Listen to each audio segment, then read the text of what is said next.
welcome di iPods Interview and Podcast with Miss Selin. Dan kali ini aku seneng banget nih karena ada tamu kehormatan ya. Ada Bapak Haji Faisal dan Ibu Dewi udah mau datang. Terima kasih loh ya, sampai kesini nih mentok nih. Makasih udah mau datang lagi. Gimana kabarnya?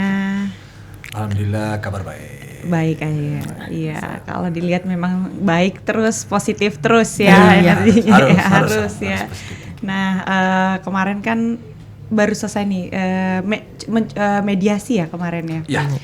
Tapi tidak berhasil lagi gitu ya Tante. Iya.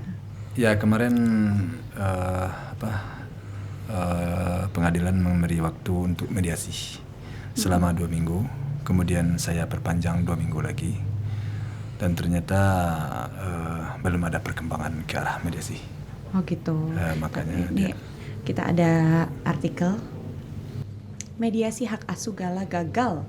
Haji Faisal sebut banyak ruginya. Jadi gimana nih? Kerugian yang Bapak rasakan itu apa? Ya kerugiannya pada umumnya tentu kerugian kita waktu tenaga dan pikiran kita kan. Jadi seharusnya tidak tersita banyak untuk di situ. Akhirnya tersita banyak. Seharusnya kita untuk berusaha atau untuk memperhatikan cucu kita, akhirnya cucu kita bisa tinggal gara-gara kita mengikuti sidang, gara-gara pikiran kita ya tentu nggak fokus gitu. Iya, jadinya harus mengurusi masalah mediasi yang akhirnya gagal juga. Ya, tapi pada waktu kemarin Pak Haji Faisal hadir kan di mediasi? Hadir. Pak Dodi? Nggak hadir. Di sidang kemarin nggak hadir. Diwakili sama pengacaranya aja. Oh, jadi nggak hadir, cuman diwakili pengacaranya. Dan kenapa tuh kalau boleh tahu gagalnya pada saat itu? Sebenarnya kan waktu untuk mediasi itu kan pertama 2 minggu. Selama 2 minggu itu boleh di mana saja boleh kita mediasi. Yang penting di monitor oleh pihak pengadilan. Jadi di dalam persidangan maupun di luar persidangan sebenarnya nggak masalah ya? Boleh. Nah kemudian karena tidak terdapat kesepakatan ditambah lagi 2 minggu lagi. Jadi ditambah 2 minggu lagi? Nah tambah 2 minggu lagi. Itu yang terjadi pada saat mediasi kemarin Pak Dodi tidak hadir, itu nggak ada omongan apa atau ada pesan apa gitu? Ketidakhadiran dia kemarin sifatnya kemarin udah sidang. Kalau kemarin sifatnya udah sidang tuh. Oh gitu. Jadi udah sidang, memang ada pembicaraan sedikit seharusnya kalau dia hadir. Tetapi karena dia tidak hadir, ya akhirnya memang tentu dilanjutkan dengan sidang lagi. Gitu. Oke. Nah kita juga ada artikel terkait sidang hak asuh Gala. Dodi Sudrajat hanya ingin hak wali, hak asuh di Faisal. Jadi ini sempat ada ucapan ya, seperti itu ya. Jadi sempat ada ucapan dan gimana tanggapan Bapak dan Ibu? Dia maunya? Dia mau hak wali. Jadi hak asuhnya akan diberikan ke Bapak Faisal. Sebenarnya tidak sinkron. Jadi harus sinkronnya hak wali menyatu dengan hak asuh. Betul kan? Oh, iya, betul. Karena menurut saya juga kalau di antara bukan suami istri, kalau seharusnya suami istri ada tuh hak asuh. Kalau suami istri ada bercerai gitu kan. Kalau ini kan orang tuanya tidak ada, berarti harus ada hak wali. Hak wali artinya yang mengasuh juga, benar begitu nggak Pak? Iya. Jadi gini, kalau kita pisahkan hak wali dengan hak asuh, itu enaknya di orang yang punya hak wali. Kenapa? Karena hak wali dia akan mengurus dan akan memutuskan sesuatu tentang segala. Kenapa? Apakah belanjanya berapa? Seluruh urusan dia itu yang ngurus wali. Tapi yang ngasuh hanya tinggal ngasuh aja. Tinggal ngasuh aja. Jadi urusan-urusan lain nggak bisa dia ikut campur. Karena hak wali ini, karena orang yang mewalikan inilah yang akan mempunyai kekuasaan penuh terhadap anak. Oh gitu ya? Ya gitu. Oh jadi memang hak wali dan hak asuh harusnya menjadi satu. Yang menjadi wali harusnya dia juga yang mengasuh. Iya harus begitu. Karena dia yang akan mengatur kan, baik masalah keuangannya, istilahnya berapa belanjanya, dari mana cari duitnya kan begitu kan. Jadi kalau orang yang ngasuh, otomatis orang ngasuhnya kan dia yang akan membelanjakan. Iya betul. Dia yang akan sementara dia belum punya apa-apa. Iya, sementara dia belum mempunyai apa-apa kan orang yang mengasuh yang akan membelanjai kan. Terus hak orang yang punya wali kan tinggal ngatur-ngatur aja kan. Karena dia kuasanya penuhnya di tangan wali. Oh gitu. Jadi hak asuh dengan hak wali harus menyatu. Harus menyatu ya. Harus menyatu. Karena anaknya masih bayi banget. Oh, iya, Nah, iya. Jadi secara nggak langsung nih keinginan Pak Dodi menjadi wali Gala karena ingin menurut Om nih ya, ingin mengelola apakah keuangan atau mungkin invest yang ada pada Gala gitu. Allahu alam lah, saya nggak paham itu. Tapi hanya secara hukumnya begitu. Artinya hak wali ini orang yang mempunyai kewenangan terhadap si Gala. Begitu. Dan semua yang melekat padanya. Oke. Jadi tentang apapun harta, tentang apapun investasi yang ditinggalkan dan semuanya. Kita jangan kembali ke investasi dulu. Artinya tentang semua yang melekat ke Gala. Okay. Apakah Gala mau disekolahkan di mana, dia yang mengatur. Mau diapain Gala, dia. Karena dia kekuasaannya di hak wali. Kalau soal investasi segala macam, investasi apalah yang ada, kan begitu. Yang jelas dulu hak mengatur di Gala kan di hak wali. Yeah. Kalau orang mengasuh hanya mengasuh, membesarkan saja kan. Yeah. Nah, kekuasaan penuh kan dia orangnya wali. Iya, betul. Jadi apa tujuan dia, saya nggak paham. Itu hanya dia yang tahu kan gitu. Oke. Jadi jalur mediasi kemarin juga secara kekeluargaan memang tidak memungkinkan untuk dilakukan ya? Nah, sampai saat sekarang sih belum. Tapi dibilang tidak memungkinkan, suatu saat bisa saja memungkinkan. Tapi tentu ya melihat perjalanan waktu. Tapi kayaknya udah semakin pelik ya? Semakin pelik. Ya makanya kita harus mengikuti aturan main aja lagi. Saya akan mengikutinya sampai di mana saya coba mengikutinya gitu. Yang penting saya memperjuangkan demi cucu saya. Harapan Bapak sendiri? Ya harapan saya mudah-mudahan apa yang saya perjuangkan ini berhasil dan sesuai dengan apa yang saya inginkan. Masih tetap ingin damai kah atau mau memperjuangkan? Kalau damai, dan saya selalu ingin damai. Saya selalu ingin damai. Tetapi tentu harus sesuai prosedur juga. Oh gitu. Tidak bisa damai-damai begini aja, tentu tidak bisa. Sekarang sudah di tangan pengadilan, tentu harus merujuk kepada aturan yang ditetapkan oleh pihak pengadilan. Oh gitu, jadi berjalan aja sesuai hukum yang ya, berada gitu, karena sudah terlanjur sampai di sini. Iya. Tapi apa pernah misalnya Tante atau Om gitu menghubungi secara personal ke pihak keluarga Vanessa untuk membicarakan ini secara kekeluargaan? Enggak pernah, kan kita udah ada pengacara. Seharusnya kan lewat pengacara aja. Oh gitu, karena sudah sampai di sini ya? Iya. Iya, tapi nggak ada mencoba untuk kayak kita bisa selesaikan ini secara kekeluargaan atau gimana gitu Pak? Nggak pernah. Kan kita udah ngasih waktu 2 minggu kan? Iya. Nah, udah kita kasih waktu 2 minggu buat damai, buat mediasi ya Pak. Iya. Tapi nggak ada ya sudah. Ya udah berarti berjuang gitu ya? Iya. Nah aku denger nih ya ada berita baiknya kalau katanya Kak Seto itu mau ikut membantu mendamaikan kedua belah pihak. Nah tanggapan Om dan Tante gitu gimana? Ya kalau ada Kak Seto yang mau mendamaikan, bagi saya sih ya oke-oke aja. Tidak ada masalah. Siapapun yang berkompeten untuk memperdamaikan, saya terima, tidak ada masalah. Namun sesuai dengan dengan koridor dan aturan main. Jangan sampai perdamaian ini terjadi, tetapi anak terbengkalai. Terbengkalai artinya kan banyak ya aturan-aturan itu. Kalau kita tidak mengikutinya dengan persyaratan-persyaratan tertentu, kadang tidak sinkron dengan cara membesarkan anak. Artinya seperti yang saya bilang tadi, mau hak perwalian. Nah, hak asuh orang lain itu kan tidak sinkron dia. Nah, kalau syarat itu aja satu syarat itu aja tidak bisa kita jalankan itu. Ya, tidak bisa, harus semuanya siapapun memperdamaikan seperti itu tidak akan pernah terjadi. Ya. Karena tidak sinkron kan? Benar. Tapi Om dan Tante sendiri pernah ada pembicaraan atau bertemu langsung dengan Kak Seto nggak sih? Saya pernah ketemu sama dia. Oh iya, ada pembicaraan soal ini. Waktu itu pertemuan saya dengan Kak Seto, kami dengan Mama dulu ketemu hanya memperlihatkan perkembangan anak dan melihat keceriaan anak.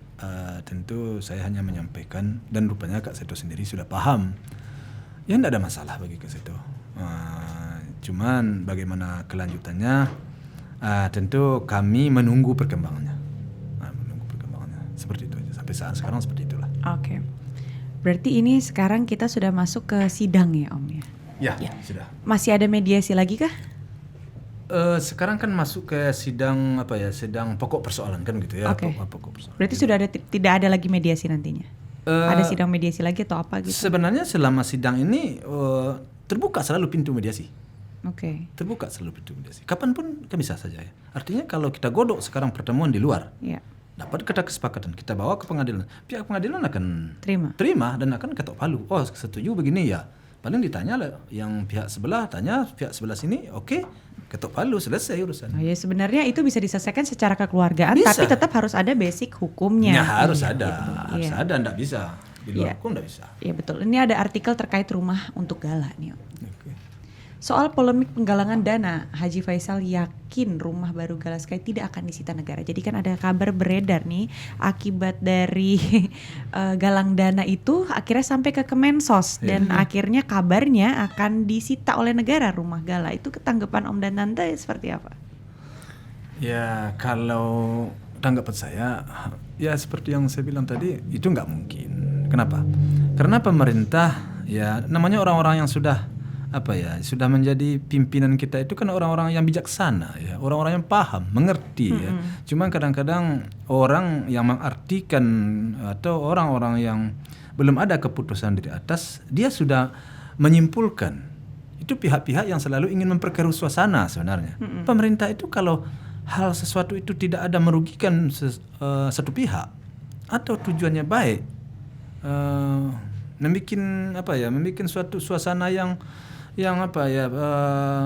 katakanlah membuat seseorang menjadi baik hidupnya atau memberikan suatu santunan, pemerintah tidak akan terlalu mencampur ya, ikut campur. Pemerintah tidak akan. Yang penting itu tidak ada paksaan. Tidak ada paksaan, tidak ada yang merugikan, tidak ada yang teraniaya di situ. Memang sukarela untuk membantu anak yatim piatu. Iya. Cuman hati orang tergerakkan. Iya, benar. Nggak ada yang maksa juga orang untuk menggalang dana gitu ya. Emang masyarakat sendiri yang menyuruh untuk menggalang dana pada saat itu. Iya, bukan kita minta ngemis-ngemis kan enggak ya. Jadi makanya diterimalah ya kalau misalnya itu memang sudah rezekinya Gala gitu ya kan. Itu rezekinya jadi saya Gala. menganggap sejak awal ya saya nggak ada rasa sanksi segala macam, nggak ada. Saya yakin pemerintah sekarang sudah bijak. Nggak mau itu hal mengambil hal bodoh membuat sesuatu hal yang yang di luar. Iya, di luar nalar lah ya. Ini nalar nggak mungkin. Tapi kalau menurut Om dan Tante sendiri, kenapa ya kok ini Om Dodi terus mempermasalahkan soal masalah rumah untuk Gala? Itu ya alam. Kalau bagi saya pemikiran mungkin berbeda jalan pikiran saya dengan jalan pikiran dia. Dan saya tidak bisa membuat alasan dia kenapa, saya nggak tahu. Harus ditanyakan ke dia. Gitu ya, karena tidak sepemikiran gitu ya. Cara pemikiran saya memang berbeda dengan cara pemikiran dia. Kalau pemikiran saya, ya kalau orang ingin berbuat baik kepada cucu saya, karena cucu saya ini anak yatim piatu, bagi saya sih sah-sah saja. Apa yang perlu dipersoalkan situ?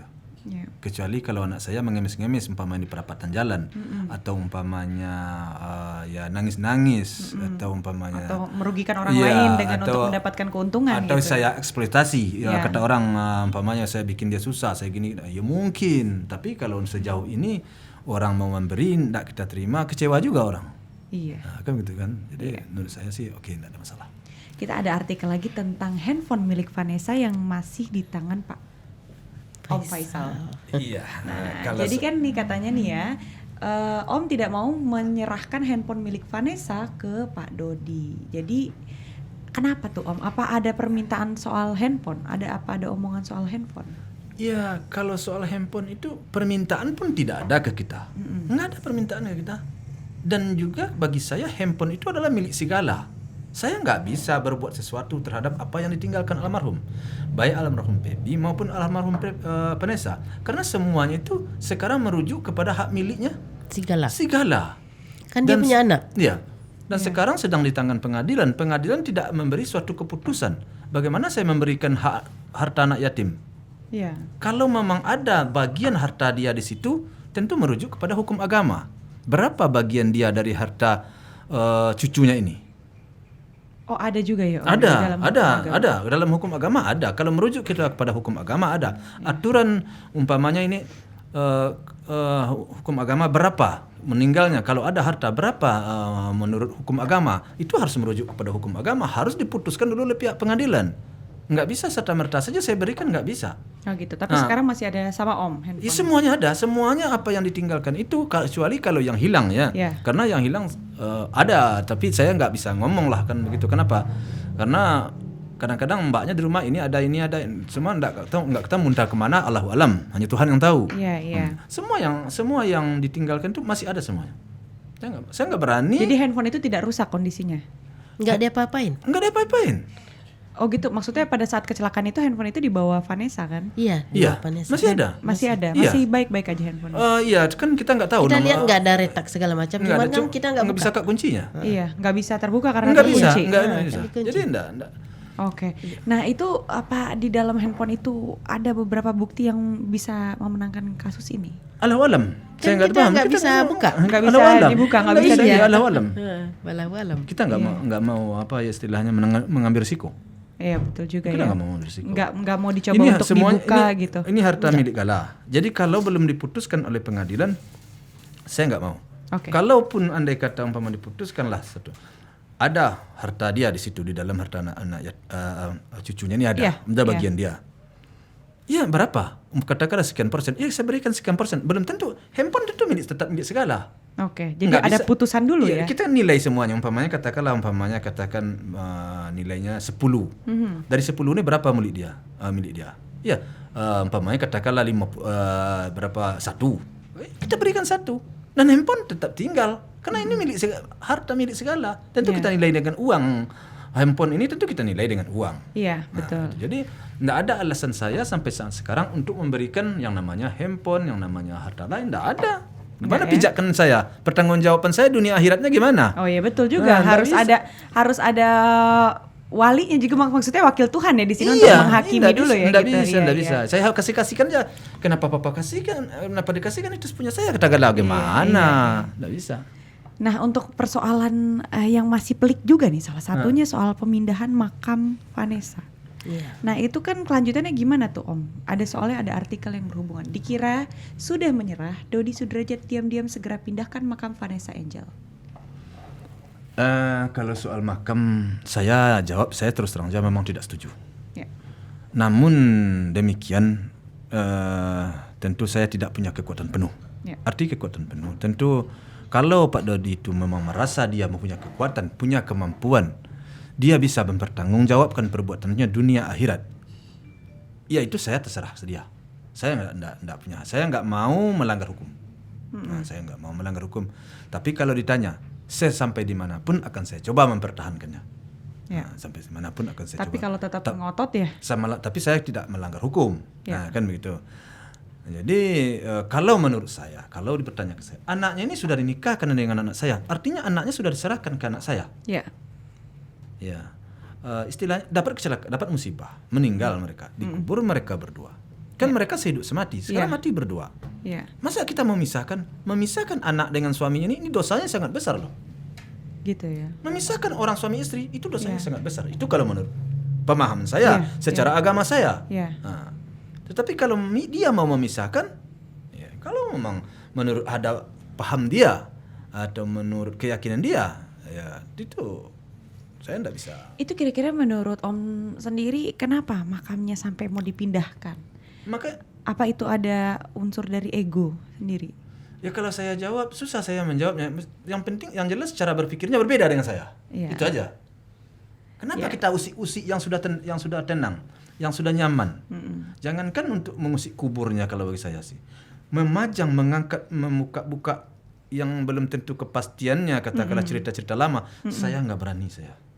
Boleh Mbak, selama saya beberapa kali saya berbicara, pernah nggak? Saya nggak mau saya. Karena belum tahu kebenaran. Belum tahu kebenarannya. Supaya anak menantu supaya tenang. Kan aib kan? Masa aib kan dibuka? Itu kalau bagi saya. Namun bagi pihak lain lagi, ya itu terserah dia. Kan? Kalau menurut Tante sendiri nih? Kalau menurut saya ya nggak suka banget saya tuh. Nggak setuju sekali. Soalnya kan dia punya anak. Nanti cucunya ini gimana perasaannya kan?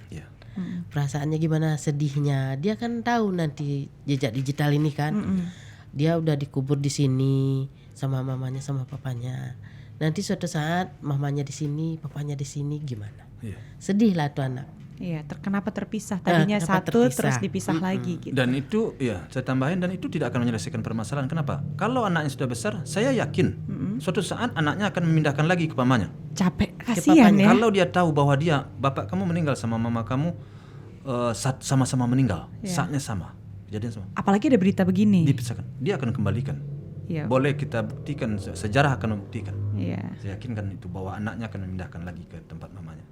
Mamanya akan dipindahkan lagi ke tempat papanya. Pasti dijadikan satu lagi gitu ya, Om ya. Nah, kita ada artikel nih Om tentang Fuji. Kita beralih ke Fuji nih sekarang. Fuji dipaksa Dodi Sudrajat untuk minta maaf Faisal serang balik gertakan sang besan. Jadi ada berita ramai nih kemarin ya kan? Karena Pak Dodi merasa Fuji mencemarkan nama baiknya Pak Dodi dengan bilang ada kata-kata katanya. Kalau nggak salah Dodot Monster, betul? Ya. Nah, pendapat Om dan Tante tuh gimana? Ya, berita apa? Dodot Monster. Itu tuh dari mana tuh kata-kata itu? Itu nggak ada sih. Fuji ngomong Fujinya begitu bilang Dodot Monster. Cuman kan kadang si Gala ini kan dia ada empeng tuh kan, dot tuh kan. Jadi kadang dia kan suka minta empeng. Kadang ada semut ya mungkin habis dipakai kan kena susu. Dodot gitu doang sih Fujinya.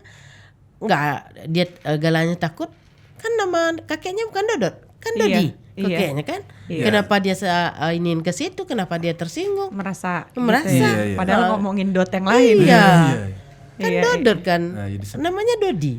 Iya. Di samping itu apa tuh minta maaf sama Pak Dodi, kan gitu ya. Iya. Itu pengacaranya kemarin. Bagi saya dan bagi kami kalau untuk minta maaf tuh enggak begitu sulit bagi kami. Iya. Tetapi jelas duduk persoalannya. Kalau memang anak kami itu bersalah, ya, ada surat datang, Pak, anak bapak bersalah, ini kesalahannya 1, ini 2, atau kalau 3, berapapun kesalahannya, harus dia minta maaf. Kalau enggak bapak wakilkan. Saya selaku kepala keluarga, saya akan minta maaf. Kan enggak berat itu minta maaf. Tapi ini kan enggak jelas salahnya apa, persoalnya di mana, kok minta maaf. Belum tentu benar atau enggak belum tentu gitu benar ya. apa enggak, kan harus diteliti dulu, harus dipelajari dulu kesalahan ini. Ya jadi memang nggak berat minta maaf, bener sih kata-kata Bapak tadi, kata Om tadi bener tuh. Apa beratnya minta maaf? Ya, minta maaf tinggal ya, saya minta maaf, saya mengakui saya salah gitu ya nggak ada kan. masalah. Tapi permasalahannya duduknya harus jelas dulu gitu. Duduk persoalannya tuh harus jelas. Kalau nggak jelas duduk persoalannya minta maaf aja, aduh. Kalau respon dari Fuji sendiri saat dia tahu dia harus minta maaf, Fuji bilang apa? Dia nggak ada merasa bersalah. Saya nggak ada ngapa-ngapain. Lihat aja kalau saya misalnya di podcast segala macam, emang ada saya ngomong-ngomong dia nggak ada kan katanya. Oh gitu ya. Iya. Dia merasa tidak berbuat salah gitu, tidak mencemarkan nama baik gitu ya. Iya. Oke. Dan kabar sekarang Fuji sama Fadli tuh apa kabar ya? Tadi aku kayaknya ketemu Fadli deh syuting bareng. Di mana itu? Kita tadi di RCTI. Betul. Tadi syuting bareng Fadli. Nah kabarnya gimana tuh Fuji sekarang? Kabarnya baik. Fuji lagi sibuk kerja juga sekarang. Iya. Ya, sibuk Sekarang di Labuan Bajo katanya. Ya, ya saya minta maaf juga kepada yang ngirim endorse segala macam. Kadang-kadang karena kesibukannya mungkin telat diposting atau apa ya, Mas, saya minta maaf deh. Karena saya lihat kesibukan dia dengan umur dia segitu, mendadak sibuknya, saya minta maaf. Di sini manage-nya jadi agak sulit ya. Agak sulit. Ada ditambah lagi ada memperkeruh, ada suasananya lagi keruh. Ya, ada urusan konflik keluarga. Iya. Ditambah ini mendadak gitu ya. Ya, semuanya saya paham. Jadi saya mohon kepada yang endorse sampaikan di sini. Maaf saya wakil keluarga. Ya, jadi kalau yang endorse ya mohon pengertiannya lah ya. Namanya juga lagi masih begini lah ya. Ya kita ada artikel terkait Fuji yang sekarang kena semprot karena masalah struk makanan. Jadi jadi ada Om nih soal Fuji unggah struk makanan hingga dicibir netizen. Saya kaget, bukan kami yang bayar gitu. Sampai 19.571.000 makannya.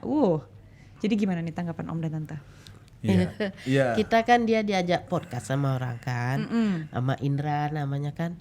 Terus kita ditraktir makan di situ. Ya kan bukan kita yang bayar. Iya, jadi nggak tahu ya. Iya nggak tahu. Ya, kalaupun aku juga jadi Fuji, kayaknya aku juga bakalan norak sih Tante makan segitu. Aku posting ya kan. Soalnya kan dia bilang kan, semalam makan di warteg katanya, sekarang makan ini aja kaget perut kan biasa aja kan. Iya, aku pun juga pasti begitu kalau makan mahal. Ya ampun sampai segini pasti kan dia namanya, iya kan. Apalagi dia kan baru diorbitkan kan. Biasanya makan di warteg kayak gitu, sekarang 19 juta, mata pasti terbelalak lah. Saya sendiri yang ikut makan waktu merasa nggak enak hati. Iya. Kenapa? Aduh, saya ikut tadi nambah biaya aja perkiraan saya. Tapi orang yang membawa rupanya senang hatinya dengan kehadiran kami bersama. Sangat senang hatinya orang. Ya diterima lah ya, itu rezeki lagi datang lagi. Kita ada terakhir nih artikel. Memang kalau di sini artikel terus ya, kita semua berdasarkan artikel. Nah, artikel terakhir yang masih berhubungan dengan Pak Dodi yang marah-marah. Dodi Sudrajat murka Galaskai ucap kata anjing katanya. Apanya yang masalah? Jadi kenapa sih ini emang ada ucapan dari Gala? Ya itu sebenarnya kalau menurut saya tidak perlu dipermasalahkan. Ya, walaupun dia mengucapkan kata anjing, itu tidak perlu dipermasalahkan. Memang masa pengenalan bagi anak kecil terhadap sesuatu hal, baikkah itu binatang atau apakah itu tanaman, tumbuh-tumbuhan, mainan apa saja, itu nggak perlu dipermasalahkan. Itu kalau istilah saya, kalau zaman sekarang orang katakan lebay lah istilahnya. Oke, lebay. Iya. Sehingga saya sendiri gara-gara itu ya, saya dihubungin oleh pihak psikolog. Dia kasih komentar. Kalau saya posting komentarnya ada, mau saya mendengar? Boleh. Ada gimana tuh? Ada apa posting? Boleh kita dengar. Ini komentar dari orang yang lebih ahli mungkin ya. Iya, yang lebih ahli ada ini. Tentang perkataan anak yang berbicara seperti itu. Iya. Bentar ya. Cuman agak lama sedikit nih. Kenapa nih? Apa ini? Coba dicari mah. Padli. Ya. Cari Padli. Oke, ada. Ini ada. Nah, itu di HP admin ada tuh. Bagus aja ya, karena aku udah sempat ngetik panjang karena anak-anak semuanya.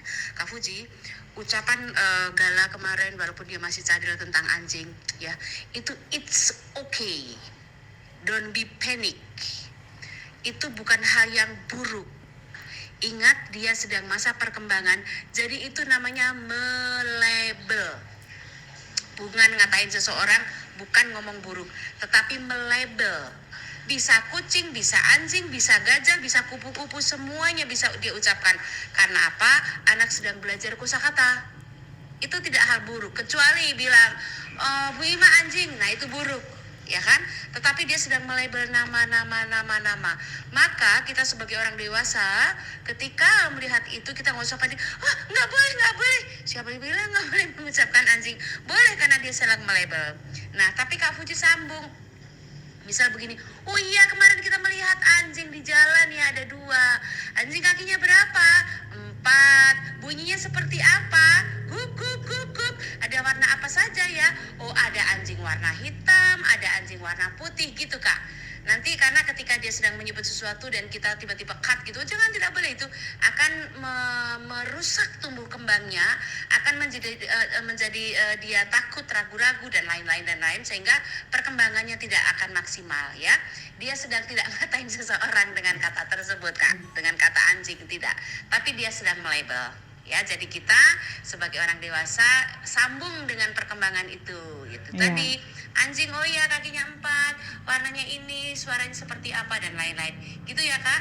Mau tidak mau memang kita sudah masuk di dalam dunia anak, maka kita harus begitulah semakin memperdalam gitu Kak. Jadi ketika nanti ada orang begini nanti Bu Ima yang akan jawab itu bahwa ini oke, ini tidak sesuatu yang buruk.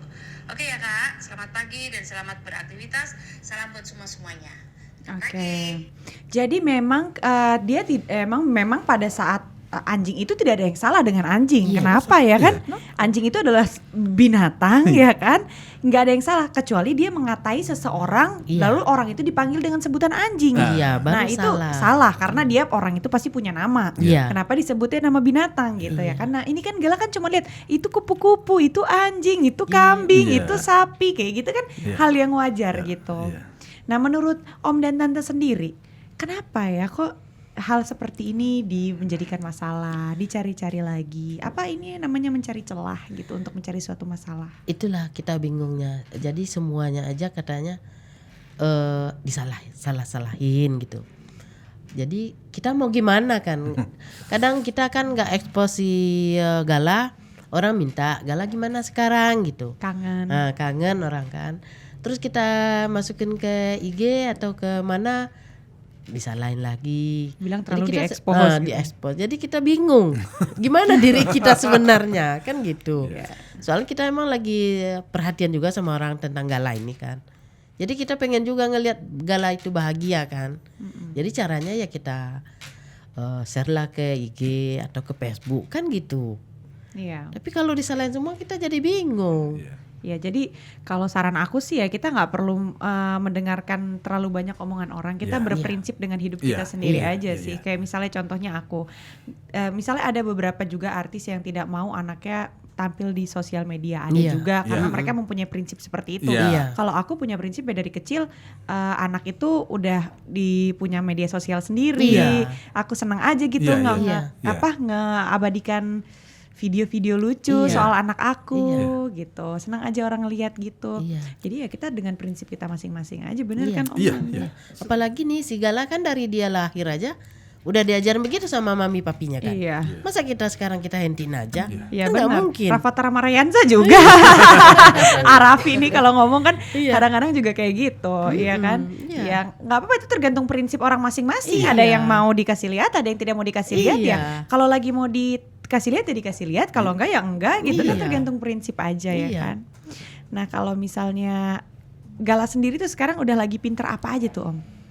Ya udah mulai pintar ngomong, terus seneng banget kalau joget-joget. Oh gitu deh, lagi seneng joget, denger musik gitu ya. Ngomong udah lancar? Udah mulai lancar. Masih suka nyariin mama papa gak sih? Ada juga sih sekali-sekali. Tapi dengan kelincahan dia akrab ini segala macam bermain, udah mulai lupa. Tapi kalau diliatin fotonya pasti mami papi pasti masih tahu itu mami papi gitu. Cuman udah nggak yang nyariin sampai nggak bisa tidur enggak ya. Tapi kalau dinilai secara psikolog lah istilahnya, memang anak ini sedang masih menunggu juga bro, menunggu orang tuanya pulang. Ya, saya merasakan dari anak ini seakan-akan dia orang tuanya mana, ada kehadiran orang ini, orang yang biasanya memeluk saya begini begitu mana. Jadi memang saya merasakan pasti ada ya di dalam hati itu. Sebab hilang total langsung. Tapi kan namanya anak kecil pasti ke distract sama mainan, sama hal lain, sama makanan, coklat, candy, pasti kayak gitu. Ya kadang-kadang pernah juga dia menangis kan. Kadang-kadang menangis gitu. Jadi tangis itu seakan-akan ya kalau saya mengartikan panggilan ke mama ke papanya itu rasanya seperti itu. Entah diri kita ke bawah arus entah tahu lah ya. Jadi seakan-akan dia menunggu mengadu rasanya ke mamanya. Tapi kenapa nggak pernah pulang gitu? Gitu ya. Kalau misalnya lagi kangen gitu ngelihat foto mama papahnya gitu, dia sebut ini mami papi misalnya kayak gitu. Yang Om dan Tante jelasin tuh apa Om dan Tante diem aja atau mencoba ya gimana ya menjelaskan sesuatu? Kita belum ada kata-kata sih. Masih belum ini. Cuman kita bilang aja ini siapa mami, kiss gitu. Udah di kiss kayak gitu aja. Cuman kadang kalau dia kayak gitu itu ada juga rasa-rasa sedih kita kan. Soalnya kita sampai sekarang pun masih belum itu juga, belum bisa move on juga. Masih kangen lah ya. Masih nungguin pulang. Masih Om? Iya, masih sangat. Jadi kita belum yakin 100% bahwa dia sudah enggak akan pulang-pulang kan gitu ya. Kita masih menunggu seakan-akan pengen suatu saat akan ketemu gitu. Masih ada suatu keyakinan bahwa dia anak nih pulang kan gitu, perkiraan kita kan gitu ya. Tapi setelah kita dalam kan udah meninggal kan gitu ya, udah dikubur gitu. Tapi rasa itu mungkin karena kedekatan kami juga dulu kepada mereka semua kali ya, sehingga kami merasa sama menunggu juga. Soalnya kenapa? Dia pergi, kami kan sering di rumah sama Gala, dia kemana? Ya pergi kadang pergi sehari, kadang besok aja pulangnya, kami di rumah gitu. Tapi ada akhir-akhir ini ada mimpi karena saking rindunya atau apa gitu? Kalau saya sih nggak pernah mimpi. Nggak pernah mimpi. Kalau Om sendiri? Kayaknya ada yang mau diceritain nih. Iya. Saya sih udah mulai melupa-lupakan juga, soalnya kenapa? Kalau saya terlalu banyak sebut soal dia, saya nggak bisa nahan air mata saya.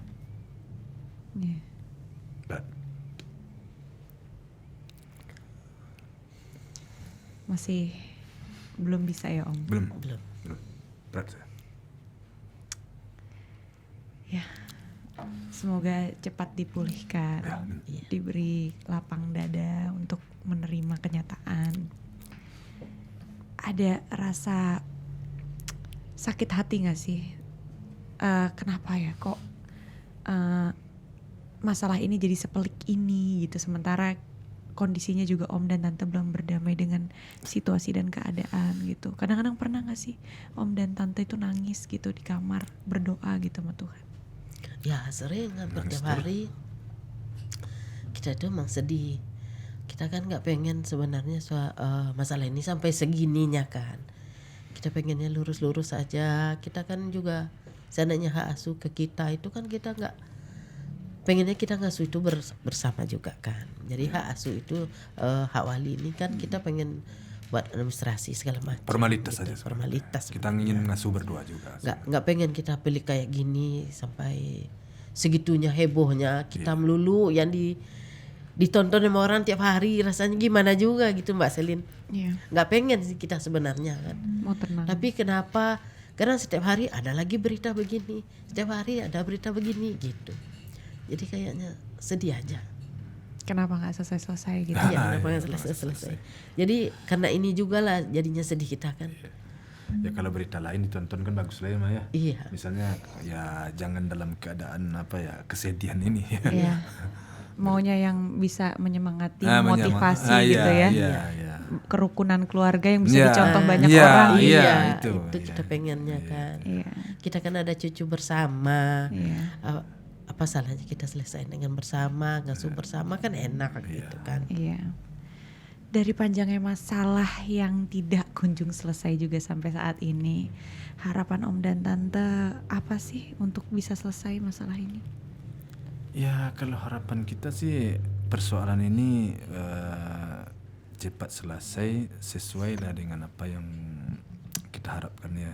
Dan juga tentu saya baca sih komentar-komentar netizen atau masyarakat ya. Kita ingin selesai apa yang dipandang oleh masyarakat baik, sebenarnya satu arah kita, satu pandang kita. Karena kita nggak ingin anak ini terlantar. Ya seperti dulu di sini kan pernah saya sebutkan ya. Kenapa saya ngotot hak perwalian ingin ke saya? Kan saya punya alasan tersendiri juga ya, dulu sudah saya sebutkan. Takutnya nanti kalau di sana begini anaknya kan ada belum begitu kenal gitu ya belum kenal, lingkungannya belum kenal, yang pertama. Yang kedua, dia kan juga punya anak laki-laki. Anak laki-lakinya diserahkan kepada suaminya kan begitu kan. Nah sekarang ini cucu tiri kan. Jadi saya berjuang ini bukan tanpa alasan. Kalau seandainya ada sesuatu yang membuat pikiran saya itu tenang dan nyaman, mungkin bagi saya sih tidak pelik banget lah persoalan ini. Tapi kan ini kan bisa membuat saya tidak tidur jadinya. Dengan alasan-alasan tadi. Belum bisa saya menjawab persoalan-persoalan yang tampak itu. Kalau persoalan-persoalan yang tampak itu bisa membuat saya nyenyak tidur saya, nyaman pikiran saya nggak bakal pelik-pelik banget. Saya hanya akan menerima aja. Jadi kalau aku boleh ulang lagi perkataan Om yang waktu itu ya kalau nggak salah ya. Jadi kalau seandainya pun pihak sana itu menunjukkan kalau mereka mendidik anak dengan sukses, anak-anaknya semua jadi orang, Om juga pasti nggak akan. Iya, bukan yang sukses saja. Yang jelas anaknya kan 3, 2 kan diberikan kepada suaminya. Itulah jadi pertanyaan bagi saya itu. Ya, apalagi ini mau ngurus lagi. Iya, ini anak laki-laki kan. Kecuali kalau karena perempuan aja diserahkan ke orang lain 2. Terus satu sama dia perempuan. Lain pasal. Tapi kan anak laki-laki, anak cucu saya kan laki-laki. Nah, sementara anak kandung dia laki-laki diserahkan kepada suaminya, ialah kepada bapaknya diserahkan. Tapi di situ kan kalau memang keinginan dia punya anak laki-laki, seharusnya yang laki-laki lah di tangan dia. Iya. Nah, sekarang anak cucu saya kan laki-laki. Itu kan bikin tidak nyaman. Kalau soal kesuksesan itu tentu kadang-kadang ada faktor keberuntungan, ada juga faktor nasib, ada juga kan gitu ya. Kita ke situ aja dulu yang jelas. Faktor kenapa anak dia diserahkan, kan gitu. Kalau memang dia menginginkan anak laki, tariklah anak laki-lakinya itu. Iya. Nah, kan gitu kan. Oke.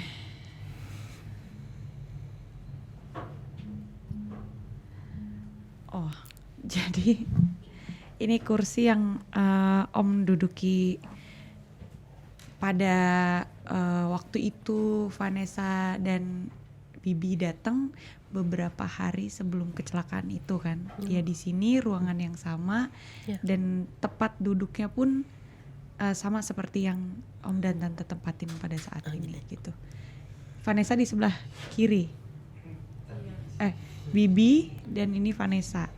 Ya kan, dulu duduk di sini dengan mic yang sama, headset yang sama gitu. Ngerasain atmosfer itu gimana gitu? Kalau soal itu Mbak tanyakan, sebenarnya beberapa waktu yang lalu saya pernah bicara sama istri saya. Sepertinya dengan munculnya saya di media setiap hari, setiap saat, kadang saya merasakan apa yang ditinggalkan anak dan menantu saya ini sepertinya akan seakan-akan lanjutkan masa, seakan-akan seperti itu. Tetapi dengan faktor umur kami ini rasanya agak jadi pertanyaan, apakah kami mampu kan begitu kan itu masalah. Jadi kenapa? Karena setiap hari para wartawan, para netizen, masyarakat pun juga memperhatikan kita semuanya. Jadi sepertinya anak saya sambung perjuangan dia. Seperti itu. Diberikan jalan. Iya, diberikan jalan. Jadi suruh sambung. Panes pun juga itu diberikan ke mamanya, seakan-akan begitu perasaan saya. Jadi apa yang telah dia mulai ini mulai seakan-akan disuruh lanjutkan dengan mamanya. Dan saya sendiri juga seperti itu. Cuman pertanyaannya, ini dengan umur begini apakah saya mampu kan sampai di mana saya bisanya? Mampu tidak mampu itu kan sebenarnya kan Om bukan dari umur. Iya. Tapi kalau Om masih semangat ya. Semangat sih semangat ya, tapi kayak mesin keluaran tahun 70 dengan mesin keluaran tahun 2000 kan beda kan. Ya. Kalau Pebi keluarnya kan keluaran tahun 90. Kalau saya kan keluaran tahun 70-an kan atau 69. Nah, jadi kayaknya kurang bisa ngejar nggak lari saya ini. Jangan-jangan yang gara-gara lari rodanya pada itu ya. Tapi sekarang diberikan rezeki itu lewat Fuji, Fadli gitu ya, dengan banyaknya mungkin bisnis Vaneswear juga yang nantinya bakalan berjalan juga ya kan. Itu akan dari perusahaan Om juga ya. Tempat Om kerja juga kan. Iya, semuanya itu kan bermula dari perusahaan saya. Artinya usaha saya yang di Tanah Abang. Jadi bermula dari situlah almarhum ini mempergunakan bahan dari teman-teman saya, dari tempat-tempat saya belanja, dicobalah mengolahnya dengan sistem waktu itu ya bisalah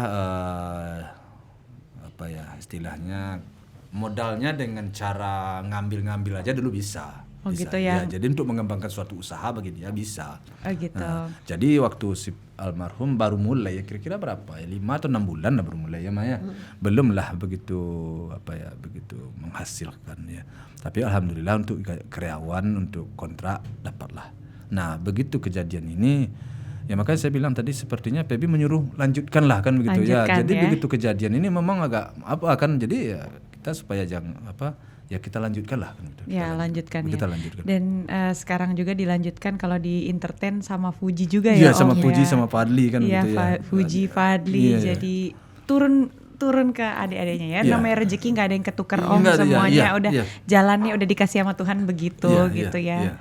Ya semoga semuanya baik-baik, karir lancar. Amin. Semoga apapun yang memang dijalankannya semuanya berjalan dengan lancar. Dan masalah yang Om dan Tante hadapin ini semoga semuanya selesai dengan secara kekeluargaan. Ya kan, aku juga sebagai salah satu netizen juga ya kan, yang pastinya tahu setiap hari dengar berita ini, pastinya aku aja yang ngedenger dan membawakan beritanya capek Om, apalagi Om dan Tante yang ada di posisi itu, dengan kondisi yang hati juga sebenarnya masih merasa kehilangan. Semoga Gala sehat terus, Tante Om sehat terus, biar bisa berjuang terus ya. Makasih loh Om Tante udah mau sempatin datang ke iPods hari ini. Terima kasih. Nanti jangan kapok-kapok kalau diundang lagi Om. Ya kan udah dibilang kita pengganti almarhum. Iya. Untuk ini kan motivasi lagi ya Om ya, untuk mengajarkan kita lagi bagaimana caranya untuk bersabar dan legowo gitu ya Om. Makasih Om dan Tante, semangat terus.